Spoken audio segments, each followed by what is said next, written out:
Magkano ba itong chupapap?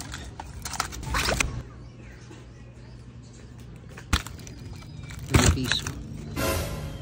Si Peter yun ah. Anong ginagawa niya rito? Eh wala naman dito si Nena. Mapuntahan nga si Paring. Ninita. Ay pa. Tuloy po kayo. Salamat na ako. Ang ginagawa ni Peter dito? Paring. Paring. O Negra, bakit? Napansin mo bang pumasok si Peter dito sa compound? Ha? Si Peter? Oo, si Peter. Eh, anong ginagawa niya rito? Nandyan sa bahay ni Nena. Alam naman niyang wala si Nena dito. Halika, silipin natin sa bintana. Sige. Silipin natin sa bintana. Halika. Kamusta ka nga pala rito? Okay naman po ako dito pa. Alam ko malungkot ka dahil umalis naman pala mama mo. Ay bansa na naman. Ay opo pa, super lungkot ko nung umalis si mama. Pero nasasanay na ako pa. Kasi ginagawa naman ni mama eh para po sa amin. O nga pala, papat pala kayo nadalaw. Wala naman. Punta lang ako dito para malaman yung kalagayan mo, yung sitwasyon mo. Siyempre, tatay mo ko. Gusto ko rin malaman yung kamustahin yung kalagayan mo dito sa bahay. Ngayon mag-isa ka lang. Salamat po kung gano'n. Naku, may sabihin nga pala ako sa'yo. Baka gusto mo nang manirahan sa amin doon sa bahay namin ng Tita Blandina mo. Total, mag-isa ka lang naman dito sa bahay nyo. Doon, maaasikaso ka namin. May mga katulong sa Tita Blandina mo. Mabibigyan namin yung mga pangangailangan mo araw-araw. Naku pa, dito po ko iniwan ni Mama. Dito na rin po ako babalikan.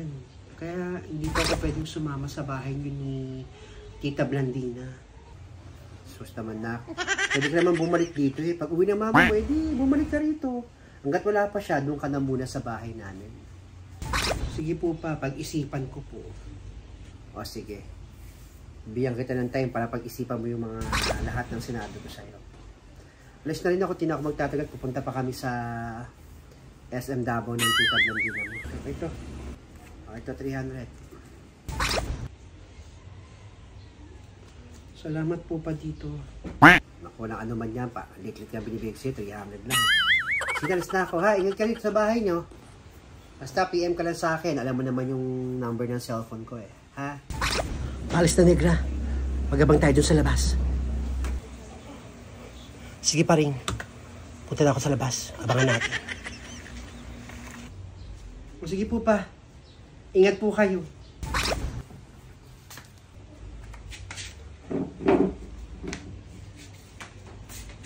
Tulungan mo ko Paring ha. Na kausapin yung lalaki niya. Ano yung wala siya, punta-punta siya rito.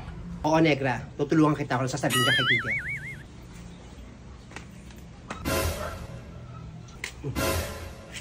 Mga abanges kayo, no? Mga tamang silip kayo sa bintana. Hoy, Peter, anong ginagawa mo rito? Hoy, Peter. Alam mo, wala dito si Nena. Papunta-punta ka pa rito dyan sa anak ninyo. Ha? Wala kayong karapatan, ha? Pagbawalan ako.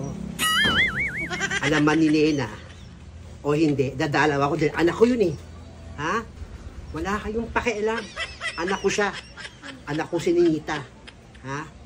Hindi sila kakialam kami. Dahil sa amin iniwan niya ni Nena, yung batang yan. Tama si Negra. Sa amin iniwan niya ni Nena. Kaya huwag kang gagawin ng mga bagay na ikatutuwa ni Nena. Along nasa ibang bayan si Nena, baka ma-stress pa yun pag nalaman niyang papunta-punta ka pa rito. Ay ano naman kung sa inyo iniwan ni Nena si Ninita. Ay anak ko yun eh. Karapatan kong dalawan yung anak ko. Ha? Ako sa inyo, unahin yung mga buhay ninyo. Ha? Lalo ka na Negra, unahin mo tindahan mo para lagi kang may benta. Huwag nyo akong pakikialaman. Anak ko yun. Smosa kayo. Umalis na rito. Huwag ka nang babalik dito. Kundi, isusumbong ka namin kay Nena.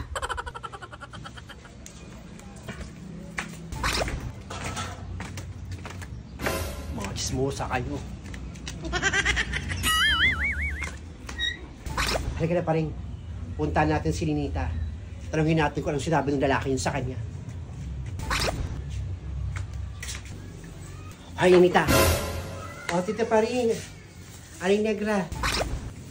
Anong sabi sa'yo ng tatay mo? Oo nga, Anita. Anong sabi sa'yo ng tatay mo? Dinalo lang po ako ni Papa. Tsaka sabi lang po ni Papa, kung payag daw ako, dun muna raw ako manirahan sa kanila ni Tita Blandina. Doon daw niya ako pag-aaralin, bibigyan daw yung lahat ng pangangailangan ko. Babalik na lang daw ako sa bahay kapag umuwi na raw po si Mama. Sinabi ko naman po pag-isipan ko kasi dito po ako iniwan ni Mama, kaya dito lang din po nila ako babalikan. Buti naman ganyan yung sagutan mo, no? Huwag na huwag ka doon pupunta doon sa bahay ng Tita Blandina mo. Tsaka ng tatay mo, malamang alipustahin ka nun. O tama si Tita Paring mo, huwag kang sasama doon sa bahay ng babae niya. Gagawin kang katulong doon. Dito ka lang. Tama yung sinabi mo na kung saan ka iniwan ng nanay mo, doon ka niya babalikan. Kaya kung may kailangan ka sa amin, Tita Paring mo, pumunta ka dyan sa amin, ha? Tama. Kaya kung may kailangan ka sa amin, huwag kang mahiyang magsabi, ha? Naku, salamat po, Tita Paring, tsaka Aling Negra. Totoong kaibigan talaga kayo ni Mama. Salamat po. O sige na. O sige na. Sige po, maglalaba pa po ako ng uniform ko. Ayos yung paglaba mo, ha? Baka naman may amoy-amoy pa yan. Teka na, Paring. Sige, Negra. Let's go. Salamat po, Tita Paring, Aling Negra.